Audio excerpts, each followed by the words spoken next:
안녕하세요. 8월 둘째 주 주일 예배는 민수기 23장 7절로 9절 말씀 보시겠습니다. 7절 발람이 예언을 전하여 말하되 발락이 나를 아람에서 모압 왕이 동쪽 산에서 데려다가 이르기를 와서 나를 위하여 야곱을 저주하라. 와서 이스라엘을 꾸짖으라 하도다. 하나님이 저주하지 않으신 자를 내가 어찌 저주하며 여호와께서 꾸짖지 않으신 자를 내가 어찌 꾸짖으랴. 내가 바위 위에서 그들을 보며 작은 산에서 그들을 바라보니 이 백성은 홀로 살 것이라. 그를 여러 민족 중에 하나로 여기지 아니하리로다. 아멘. 이 시간은 우리는 하나님의 선택된 백성이라는 제목으로 여러분들에게 말씀을 논하고자 합니다. 하나님께서는 우리를 만세전에 택하셔서 부르신 축복의 백성입니다. 그러므로 성도는 그 누구가 우리를 저주한다 해도 저주를 받지 않습니다. 오늘 읽은 본문을 보면 모압 왕 발락이 가나안을 향해 전진하는 이스라엘을 저주하려고 당대에 뛰어난 주술과 발람을 매수하지만 발람이 아무리 이스라엘을 저주하려고 해도 저주할 입은 붕해져 버리고 계속하여 축복만 나옵니다. 3번이나 장소를 바꾸어가며 시도하지만 마찬가지였습니다. 하나님의 백성은 축복의 백성이기 때문입니다. 동방의 의인이었던 욥도 사탄이 자녀, 재산, 질병, 번뇌 등으로 세상에서 그만큼 당할 수 없는 시험을 주었지만 다 이기고 그보다 갑절의 복을 받았습니다. 하나님의 백성은 왜 저주받지 않을까요? 예수 안에 저주가 없기 때문입니다. 민수기 23장 8절에 하나님이 저주하지 않으신 자를 내가 어찌 저주하며 여호와께서 꾸짖지 않은 자를 내가 어찌 꾸짖으라 했습니다. 발람은 이방의 주술가로서 저주의 임무를 띠고 갔지만 저주하지 못한 것은 이스라엘은 축복의 백성이었기 때문입니다. 지금도 중동을 비롯한 중국, 러시아 등 여러 나라들이 이스라엘을 저주하며 죽이려고 합니다. 이란 같은 나라는 이스라엘을 이 지구상에서 아주 없애는 것을 국가적 목표로 삼고 있습니다. 지금으로부터 40년 전 팔레비 국왕 때만 해도 이란은 서구의 문명을 받아들여 그렇게 자유로울 수가 없었지만 종교 지도자 호메니옹이 나라를 장악하면서 중동에서 가장 잔악한 이슬람 국가로 만들고 말았습니다. 그러나 박해를 받으면 받을수록 이스라엘은 더 강해져 갑니다. 그것이 다 성경의 예언입니다. 스가랴 12장 2절로 3절에 종말의 때가 되면 이스라엘이 그 사면 모든 민족에게 취하게 하는 잔이 되게 할 것이라. 예루살렘이 에워싸일 때에 유다에게까지 이르리라. 그날에 내가 예루살렘을 모든 민족에게 무거운 돌이 되게 하리니 그것을 드는 모든 자는 크게 상할 것이라. 천하 만국이 그것을 치려고 모이라 했고 시편 83편 4절에서는 말하기를 가서 그들에게 멸하여 다시 나라가 되지 못하게 하여 이스라엘의 이름으로 다시는 기억하지 못하게 하자 할 것이라 했습니다. 시편 83편 4절에서는 말하기를 가서 그들을 멸하여 다시 나라가 되지 못하게 하여 이스라엘의 이름으로 다시는 기억되지 못하게 하자 할 것이라 했습니다. 지금이 꼭 그런 상황입니다. 에스겔 38장의 예언을 마지막 때의 전쟁으로 보기도 합니다. 때가 되면 마곡의 군대가 여러 동맹국을 규합해서 이스라엘을 치는데 마곡과 곡과 로스는 러시아를, 바사는 이란, 구스는 이집트, 붓은 리비아, 메색, 두발, 고멜, 도갈마는 터키를 가리킵니다. 대략 이런 나라들을 이스라엘을 공격합니다. 지금 러시아가 신무기를 대주면서 중동 국가를 부추겨서 미국과 이스라엘을 대항하게 합니다. 지금 국제 정세를 볼 때 성경의 예언대로 흘러가고 있습니다. 이런 세계 대전이 벌어진다 해도 축복받는 백성은 망하지 않습니다. 그래서 장차 어떻게 하십니까? 스가랴 12장 6절로 7절에 그날에 내가 유다 지도자들을 나무 가운데에 화로 같게 하며 곡식단 사이에 횃불 같게 하리니 그들이 그 좌우에 에워싼 모든 민족들을 불사를 것이요 예루살렘 사람들은 다시 본 곳 예루살렘에 살게 하리라. 예루살렘에 완전한 회복을 주십니다.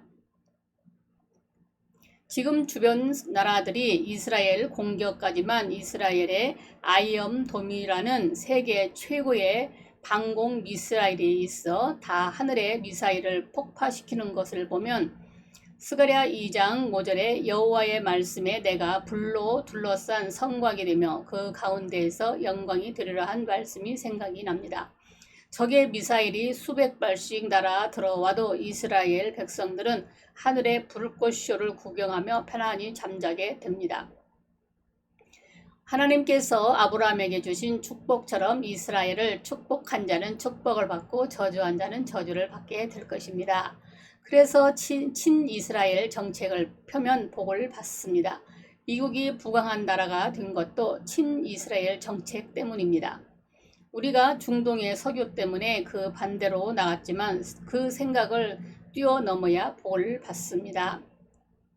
반이스라엘 정책과 이슬람을 허용하면 하나님께서 기뻐하지 않으십니다. 우리 성도 역시 예수 안에서 축복을 받는 백성입니다. 계시록 22장 3절에 다시 저주가 없다 하셨습니다. 예수께서 높이 달리셔서 우리의 저주를 담당하셨습니다. 이 진리에 서시기 바랍니다. 그리고 저주를 물리치시기 바랍니다. 이것이 저주를 이기는 능력입니다. 그래서 발람은 이스라엘을 저주하지 않고 축복만 실컷 하고 맙니다. 하나님께서는 축복만 명하시기 때문입니다. 민수기 23장 20절에 내가 축복할 것을 받았으니 그가 주신 복을 내게 돌이키지 아니하리라 했습니다.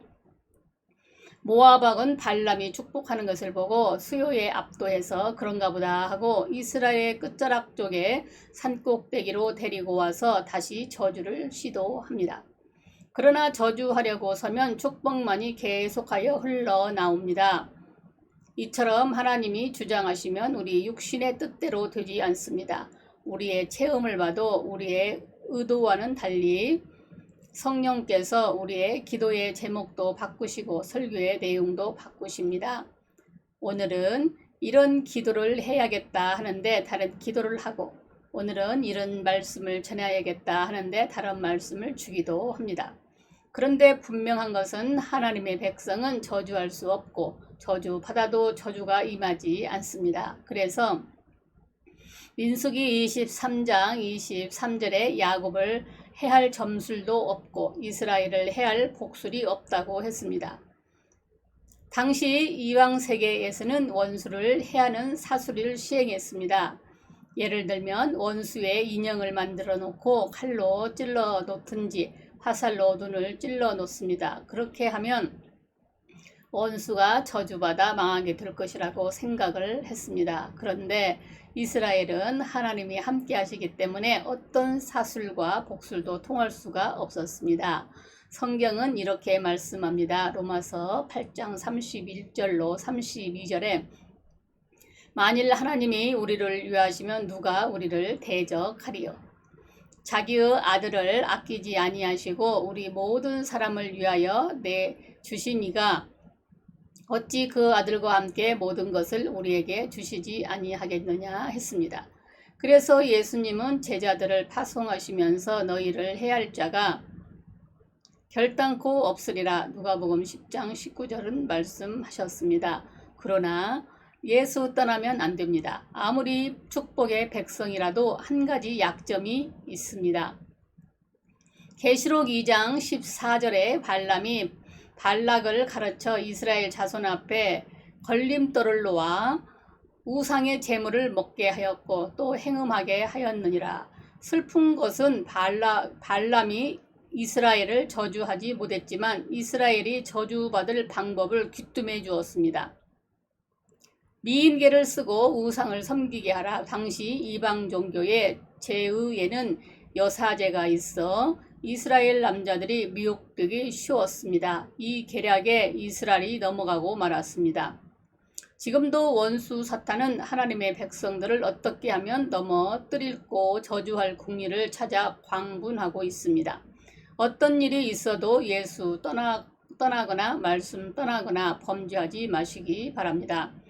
문제가 있으면 어디에 문제가 있는지, 어디서 새고 있는지, 무엇 때문에 어려운 일이 반복되는지, 주일 성소, 예배 생활, 기도 생활, 사명, 방탕 등 살펴보시기를 바랍니다.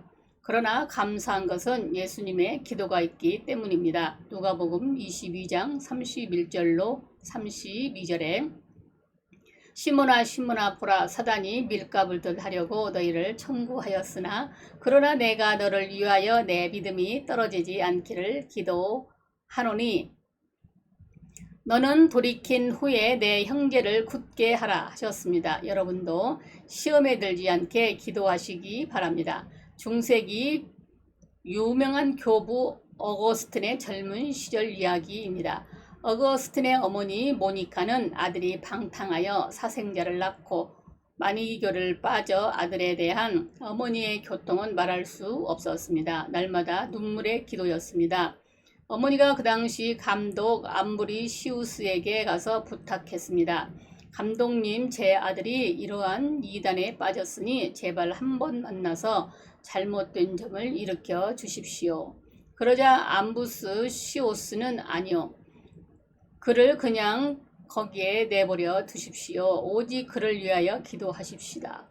저는 책을 읽다가 스스로 그 오류가 어떠한 것이며 그 불경건함이 얼마나 큰지를 깨닫게 될 것입니다.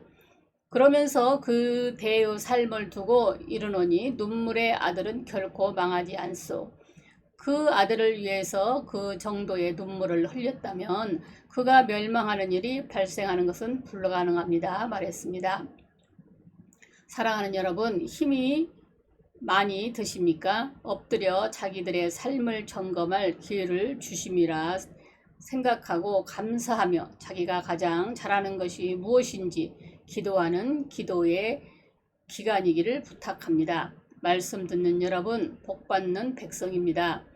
그러기에 우리는 믿음만 분명하다면 저주받는 일은 불가능합니다. 그러므로 우리 모두 이 축복의 믿음에 견고히 서서 살아가심으로 우리의 삶의 저주는 사라지고 놀라운 축복으로 단단히 묵힌 것이 풀려지고 막힌 것이 뚫어짐으로 여러분들의 삶이 하늘의 놀라운 신령한 복과 땅의 기름진 복으로 발로 밟는 것마다 손으로 만지는 것마다 형통하시기를 주님의 이름으로 축원합니다. 감사합니다. 주님의 이름으로 사랑하고 축복합니다. 아멘. 말씀 들으시느라고 수고하셨습니다.